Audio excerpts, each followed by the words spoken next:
Sebentar, izin share.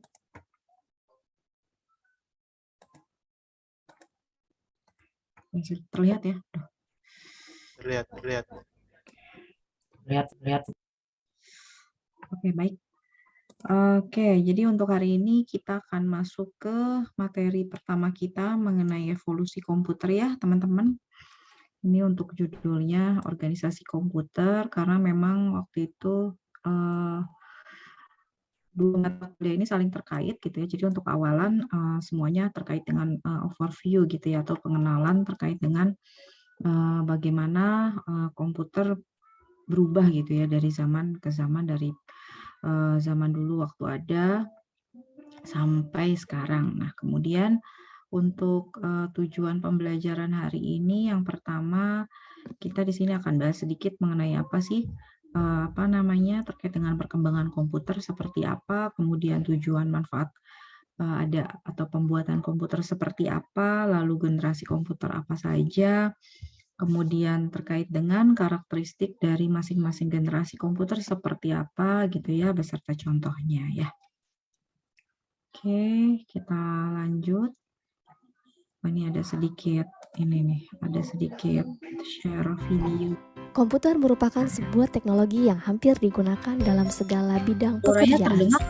Contohnya, seperti bidang Dengar, Bu.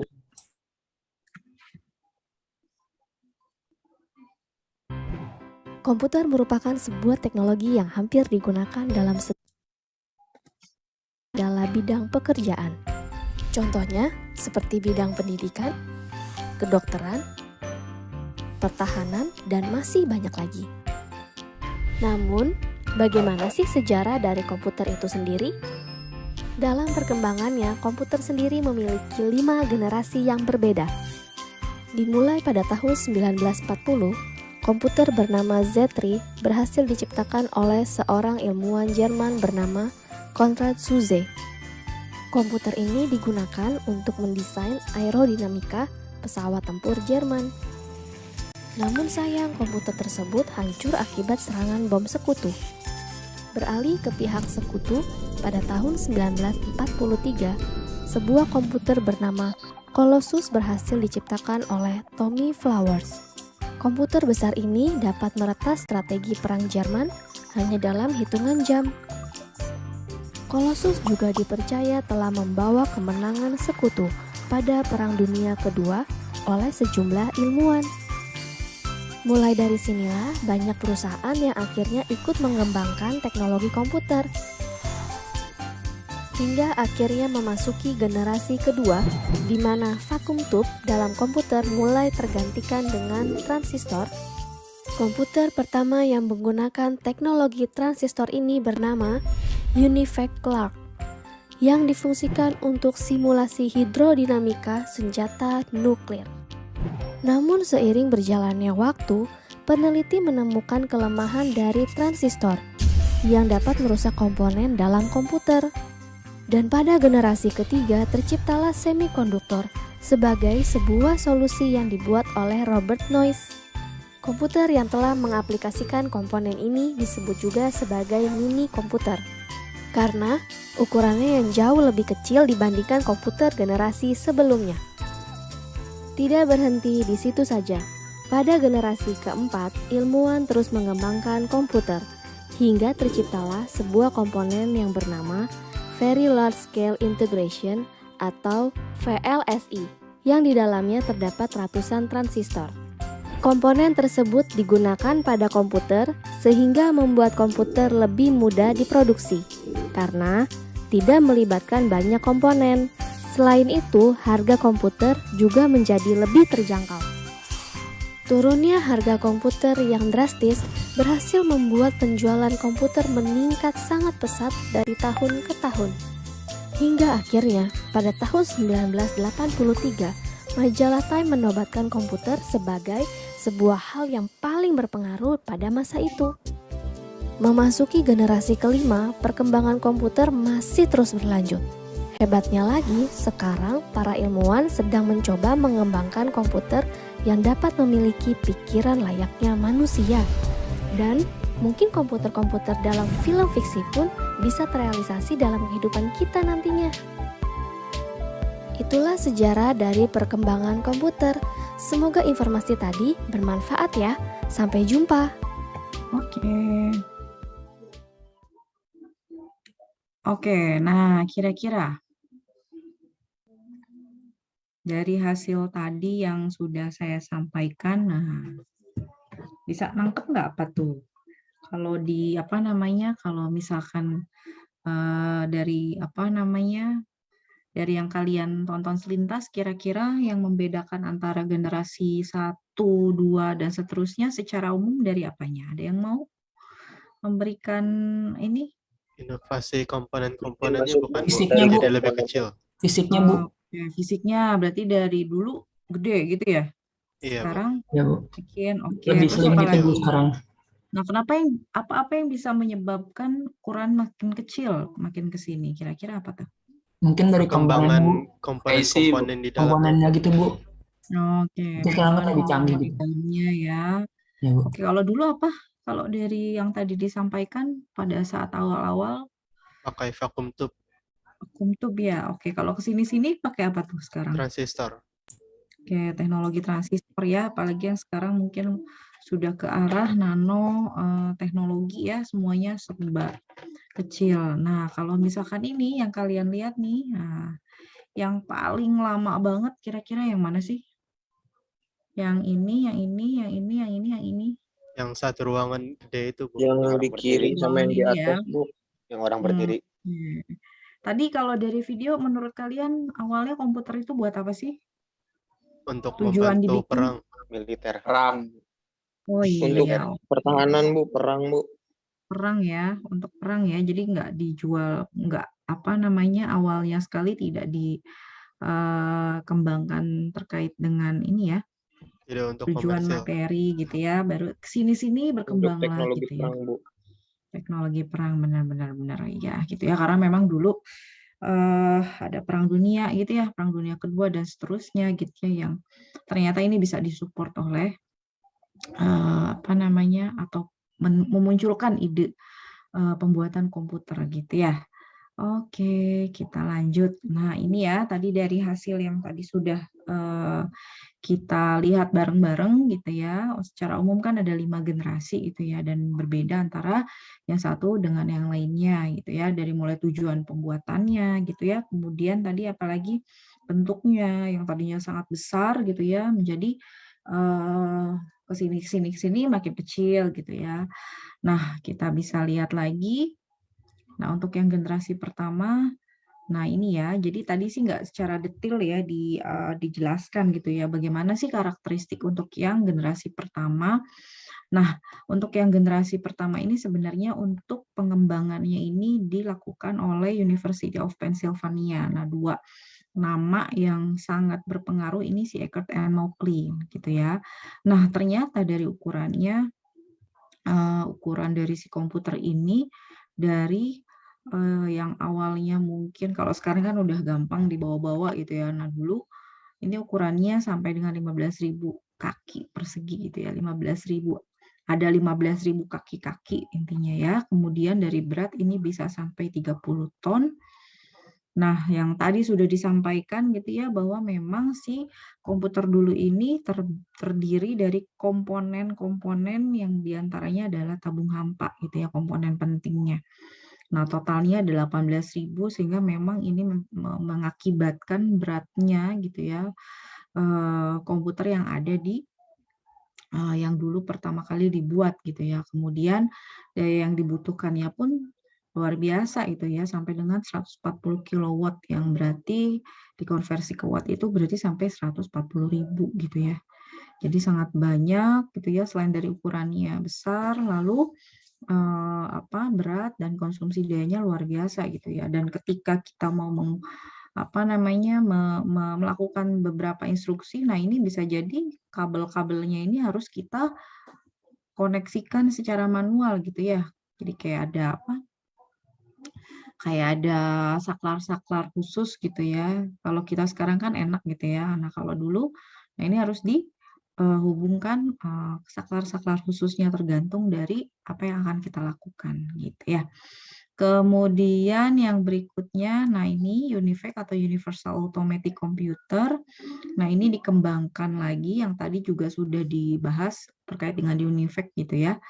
Universal Automatic Computer. Nah, si UNIVAC ini sebenarnya sudah berkembang gitu ya, tidak lagi hanya untuk mensupport perang, tapi di sini juga dibuat untuk mensupport kegiatan sensus gitu ya, sensus yang ada di US.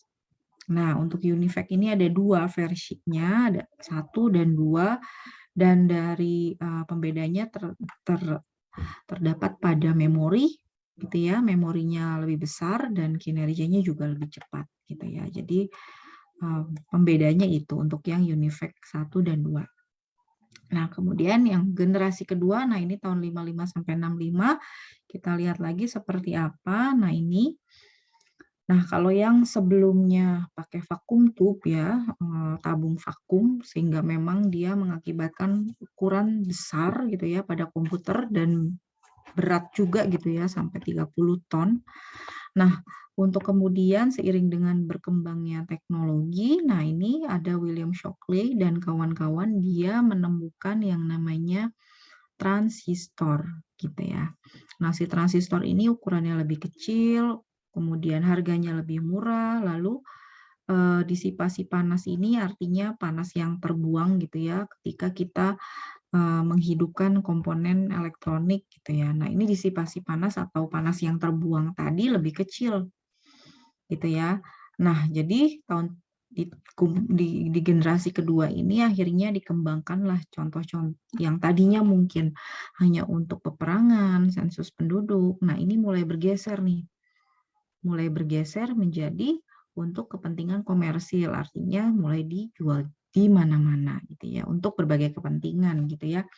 Nah, ini contohnya ada IBM 7000, DEC 1957, lalu PDP-1. Ini contohnya komputer yang berbasis transistor gitu ya. Jadi mulai adanya transistor ini mengakibatkan semakin kecilnya ukuran dari satu komputer gitu ya. Selain lebih kecil, harganya dan daya yang dibutuhkan pun otomatis akan semakin sedikit gitu ya. Jadi ini disebutkan bahwa disi panas lebih kecil, artinya daya yang dibutuhkan pun akan semakin kecil seperti itu. Lalu yang berikutnya yang generasi ketiga nih tahun 65 sampai 1971. Tentang apa sih? Nah, ini dia. Nah, untuk yang generasi ketiga ini yang tadinya sudah jadi transistor, ada lagi perkembangan terkait dengan komponen elektronik begitu ya, yang tadinya kalau transistor kan masih ada komponen-komponen yang yang ini ya, yang kalau misalkan kalian lihat gitu ya, ukurannya lebih besar gitu ya dari yang kemudian dikembangkan yang namanya semikonduktor dan integrated circuit atau IC. Jadi di dalam IC ini, nah ini lebih compact lagi gitu ya di dalamnya, bahkan ada yang sudah ada chipnya. Nah, disinilah salah satu gitu ya, salah satu titik balik juga gitu ya, bagaimana satu komputer ini bisa berkembang dan ukurannya pun semakin kecil gitu ya dengan adanya teknologi berbasis semikonduktor dan IC. Yang kemudian semikonduktor ini sangat berpengaruh kepada memori. Jadi kalau misalkan kita berbicara mengenai media penyimpanan gitu ya, nah ini tidak terlepas dari material semikonduktor gitu ya. Material semikonduktor ini kemudian banyak dikembangkan untuk berbagai teknologi memori gitu ya, material untuk pembuatan media penyimpanan gitu ya, mau itu yang sekarang mulai berkembang gitu ya, dan sekarang sih sudah mulai bergeser lagi gitu ya terkait dengan semikonduktor ini. Nah, di sini di tahun 70 ini dikembangkan komputer berbasis semikonduktor dan IC gitu ya, di mana kapasitas memorinya ini kalau dulu 256 bit itu udah termasuk yang luar biasa gitu ya. Kalau sekarang kan ya sudah ukurannya bukan bit lagi gitu ya. Kemudian untuk apa namanya, kecepatan di sini disebutkan bahwa memang dari akses memori dan lain-lainnya, nah ini jauh lebih cepat gitu ya. Nah disebutkan 10.000 kali gitu ya untuk yang generasi ketiga ini dibandingkan yang generasi pertama. Nah contoh-contohnya ini ada IBM, S360, PDP-8, PDP-11 gitu ya. Kemudian, nah ini dari bentuk atau dari apa namanya, penampakannya gitu ya, terkait dengan komputer berbasis semikonduktor gitu ya. Jadi semakin kecil, semakin apa, mudah untuk ini ya, dioperasikan juga gitu ya, dan semakin cepat juga untuk akses memori dan lain-lainnya. Nah, kemudian yang berikutnya yang generasi keempat dari mulai tahun 71 sampai 1990. Nah, ini mungkin apa namanya, saya juga udah ada gitu ya, tahun segini mah gitu ya. Nah, kalau dulu mungkin kalau zaman saya masih itu zaman SMP, masih pakai Lotus gitu ya, jadi masih hitam putih aja gitu layarnya gitu. Dulu masih seperti itu gitu ya. Excel-nya dulu pakai Lotus 1, 2, 3 gitu. Jadi semuanya serba masih pakai instruksi gitu. Jadi ketika kita nggak tahu instruksinya apa, nah itu tuh repot pakainya. Kalau sekarang kan apa namanya, GUI-nya udah enak banget gitu ya. Ada sistem operasi Windows, kemudian lalu Microsoft membuat apa namanya, pengolah kata, pengolah huruf, pengolah angka dan lain-lain yang sangat mudah untuk kita gunakan intinya kan ya. Kalau dulu tuh repot gitu ya, harus ada instruksi-instruksi yang harus digunakan gitu ya. Nah, seperti apa bentuknya gitu ya. Nah, ini untuk yang generasi keempat disebut dengan large scale integration. Kenapa disebut large scale? Karena di dalamnya ada ribuan IC yang ditanam dalam satu keping silikon, keping ya. Jadi mulai ada mikroprosesor gitu ya, atau prosesor yang berukuran mikro, di mana kemudian si large scale integration ini berkembang menjadi very large scale integration, di mana total piranti pada satu chip atau chip IC ya yang disebutkan di sini sudah sampai dengan 100 juta gitu ya. Jadi memang apa namanya, teknologi terkait dengan yang tadi gitu ya, semikonduktor dan IC-nya ini yang berkembang semakin pesat gitu ya, yang kemudian membuat ukuran dari si komputer gitu ya, yang kita lihat mungkin seperti PC biasa gitu ya. Nah, ini semakin ukurannya semakin kecil gitu ya, makin compact gitu ya, makin mudah untuk dibawa. Nah, contohnya di sini mulai dikembangkan prosesor dengan chip tahun 1971 gitu ya, di mana sudah ada CPU-nya, kemudian sudah ada memorinya, sudah ada apa namanya, modul I/O-nya gitu ya. Kita kenal dengan nama Intel 4004 yang kemudian si Intel ini juga melahirkan banyak banget gitu ya prosesor-prosesor sampai sekarang yang kita sudah bisa nikmati gitu ya. Kalau dulu ya tadi itu terbatas gitu ya, dari mulai segi memorinya, kemudian lama pemrosesan data cycle dan lain-lainnya gitu ya, itu lumayan lama. Kemudian kita lihat lagi yang generasi kelima. Nah, ini yang generasi kelima ini dikembangkan tahun 1990 gitu ya, sampai dengan sekarang. Nah, di sini kita bisa lihat di sini mulai banyak dikembangkan gitu ya komputer-komputer yang memiliki apa namanya teknologi artificial intelligence atau AI gitu ya, di mana memang di sini si komputer ini nggak selalu berbentuk tadi ya seperti PC dan lain-lain, tapi juga bisa berbentuk yang lain-lainnya gitu ya, seperti yang mungkin sudah kita pernah ini ya, pernah kita bahas mungkin di mata kuliah sebelumnya seperti Aplikom gitu ya, ada berbagai macam jenis. Oke, nah ini ya seperti ini. Oke, sebentar saya share lagi, ada yang belum saya sampaikan.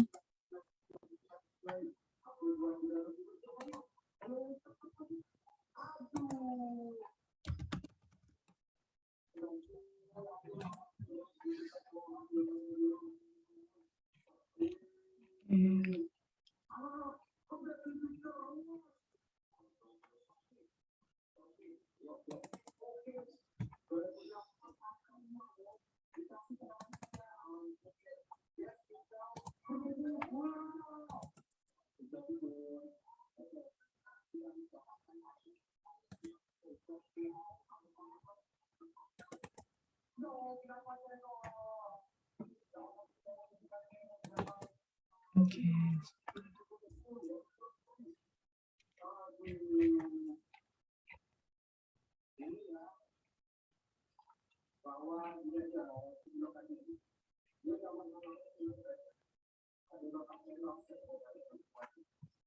Oke, sebentar saya share kembali ya. Nah, ini tambahannya gitu ya.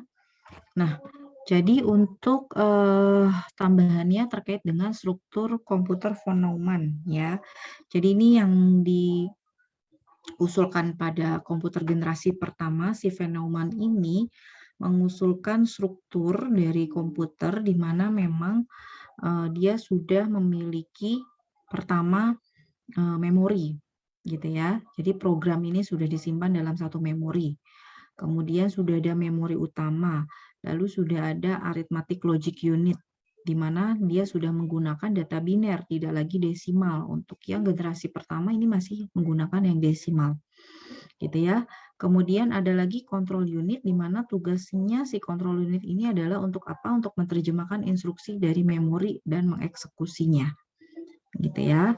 Nah, kemudian ini si von Neumann ini kemudian dikembangkan lagi gitu ya dengan komputer yang diberi nama dengan Institute for Advanced Studies, di mana memang institut itu atau ini adalah perguruan tinggi yang memang mengembangkan si komputer. Nah, untuk struktur mesin von Neumann ini apa namanya? Struktur yang pertama kali dibuat, yang kemudian dikembangkan menjadi yang lebih rumit. Ya, struktur paling sederhana dari suatu struktur komputer. Di mana kita bisa lihat di sini ya, secara umum struktur mesin von Neumann ini dibagi menjadi 3 bagian, di mana di sini ada yang namanya main memory, kemudian ada yang namanya prosesor, lalu ada modul I/O. Gitu ya. Nah, untuk main memory di sini masih secara umum gitu ya. Kalau yang sekarang kan sudah macam-macam untuk jenis-jenisnya. Kemudian untuk si CPU-nya atau prosesornya pun baru arithmetic logic unit atau ALU sama si control unit. Gitu ya. Lalu kemudian di sini juga ada modul I/O atau input output. Nah, tanda panah ini berarti mengartikan adanya interaksi antara dua bagian, yang diantaranya di sini control unit gitu ya, di sini akan berinteraksi dengan si ALU dan dengan memori ya. Ada timbal balik yang terkait dengan proses read dan write gitu ya, dimana nanti hasil dari pemrosesan ini tentunya gitu ya harus kita lihat dalam suatu modul I/O. Bisa berupa macam-macam gitu ya modul I/O gitu ya, dimana memang dia masuknya peripheral atau luaran.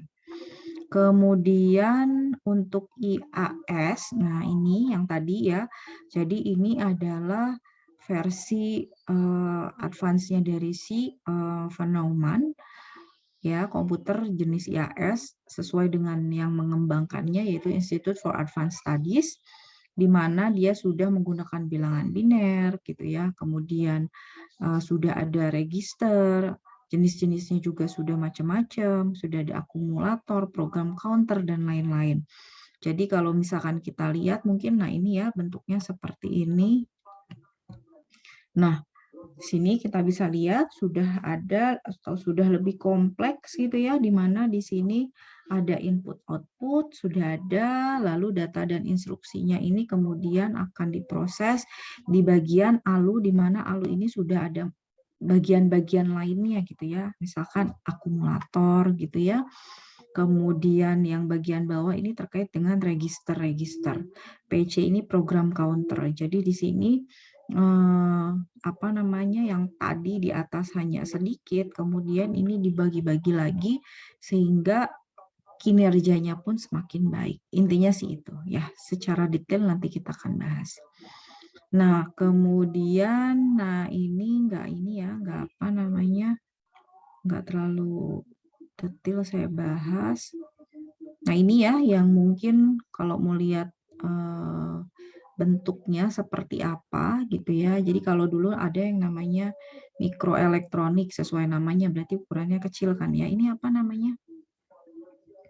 Komponen apa nih yang kakinya 3?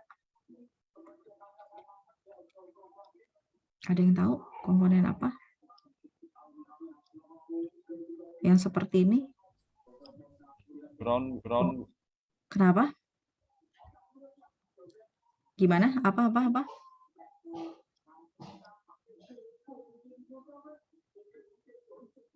Kalau transistor seperti apa? Kayak gini nggak?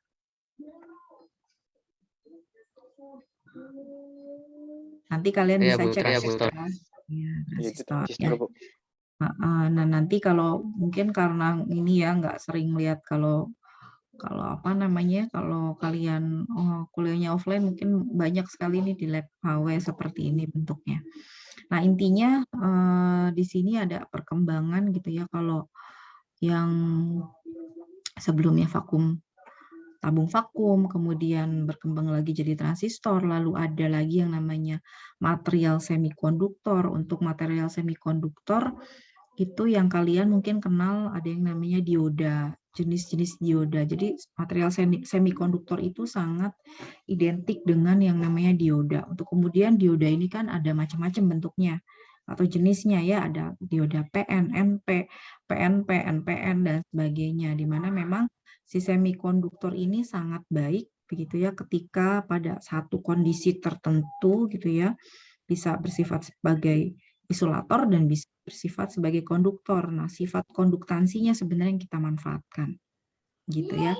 Ya, dengan melakukan apa? Dengan kita biasanya melakukan yang namanya pengotoran. Pengotoran artinya memberikan tambahan apa namanya, logam tertentu gitu ya. Logamnya enggak dalam bentuk padatan besar, enggak, dia bisa berupa kecil-kecil gitu ya, bubuk dan lain-lain yang kemudian kita kotori, yang kemudian nanti bisa digunakan untuk berbagai macam komponen elektronik ya, bisa jadi sensor gitu ya, dan macam-macam hal-hal lainnya.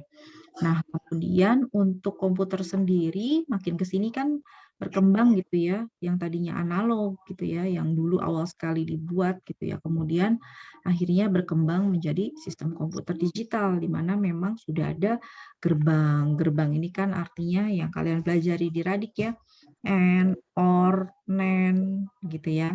Lalu ada yang namanya sel memori gitu ya, tempat untuk menyimpan memori, bagaimana memberi atau mengalamatkan satu data dan informasi dalam satu memori, lalu bisa menghubungkan antara satu komponen dengan komponen lainnya dengan interkoneksi yang ada dalam komputer. Nah, seperti itu. Nah, kemudian di sini ada yang namanya silikon wafer. Jadi silikon ini adalah salah satu jenis semikonduktor. Nah, silikon ini kalau misalkan kalian mungkin sering dengar operasi pakai silikon, nah bukan silikon yang seperti itu yang ada, yang kita pakai untuk di elektronik gitu ya. Jadi dia bisa berupa padatan gitu ya, lempengan, di mana nanti lempengan ini bisa kita berikan tadi pengotor, ditetesin misalnya, makanya disebut dengan silikon wafer, lapisan silikon. Jadi dia bisa berlapis-lapis. Kenapa dibuat berlapis-lapis? Supaya tadi ada sambungan, di mana sambungan ini makanya kan ada dioda jenis PN gitu ya. PN itu berarti ada sambungan tuh antara dioda jenis P dan semikonduktor jenis P dan semikonduktor jenis N. P itu positif, biasanya ya pembawa muatannya banyak positif, N negatif gitu ya. Sambungan itulah yang menyebabkan adanya atau munculnya pergerakan atau arus listrik yang kemudian kita bisa berbagai bisa dimanfaatkan untuk berbagai macam hal. Entah itu untuk memori, untuk sensor gitu ya, banyak sekali yang menggunakan material semikonduktor. Jadi itu. Kemudian untuk tadi generasi komputer sudah saya jelaskan juga. Nah, ini satu lagi juga nih cukup penting, ada yang namanya hukum Moore atau Moore's Law. Ya, Moore's Law ini intinya dia menyebutkan bahwa dalam satu chip gitu ya, kan kalau yang sebelumnya ini disebutkan ada yang namanya very large, di mana ada 100 juta piranti pada satu chip, kebayang ya. Kemudian ada lagi ultra large sebenarnya ya, dia sudah lebih dari 100 juta pada satu chip. Nah, untuk kemudian si Morse ini membuat satu hukum atau membuat satu ketetapan gitu ya dari hasil pengamatannya dari perkembangan komponen yang ada dalam chip komputer, di mana dia menetapkan bahwa pertama, makin lama gitu ya, komponen dalam satu chip ini makin banyak intinya kan ya. Kemudian si Moore ini, nama lengkapnya Jordan ya mungkin ya panggilannya apa, kita menyebutnya saya nggak tahu nih. Nah intinya sih si Moore ini adalah co-foundernya dari si Intel. Ya Intel ini kan kita tahu ya perusahaan besar yang banyak menghasilkan berbagai jenis prosesor gitu ya, yang kemudian banyak dipakai. Nah ternyata dari hasil pengamatannya dia gitu ya, si transistor pada satu chip itu berlipat jumlahnya 2 kali lipat setiap tahun. Jadi kalau misalkan sekarang 10.000 gitu ya, maka tahun depan jadi 20.000 dalam satu chip. Gitu. Nah, kemudian di tahun 1970, nah ini sempat melambat untuk kemudian dia meningkat lagi gitu ya, dan ternyata dari hasil ini ya, dari hasil perkembangan harga satu chip meskipun komponen di dalamnya bertambah banyak gitu ya, sebenarnya dari segi harga dia tidak berubah gitu. Makanya mungkin kalau teman-teman misal dulu punya zaman saya dulu tuh Nokia yang cuman yang bunyinya yang masih ada yang monofonik gitu juga ya. Lalu yang sempat berkembang lagi itu harganya kan kalau dipikir-pikir ya sama dengan Android yang sekarang sedang kita banyak pakai gitu ya. Padahal kan dari segi isi atau dari segi komponen itu kan sebenarnya berkembang pesat gitu ya. Tapi dari segi harga sebenarnya kalau komponen elektronik, handphone, komputer itu tuh sebenarnya segitu-gitu aja gitu. Itu kalau misalkan kita pahami. Beda kalau misalkan kita beli beras gitu ya, dulu kalau beras seliter harganya cuma 5.000 misalnya, sekarang sudah 10.000 gitu kan ya. Tapi kalau handphone gitu ya, yang handphone termahal pada tahun 2000 misalnya, itu akan sama dengan handphone keren yang ada di tahun ini gitu ya. Jadi seperti itu. Jadi harga dari satu chip itu hampir tidak berubah. Kemudian nah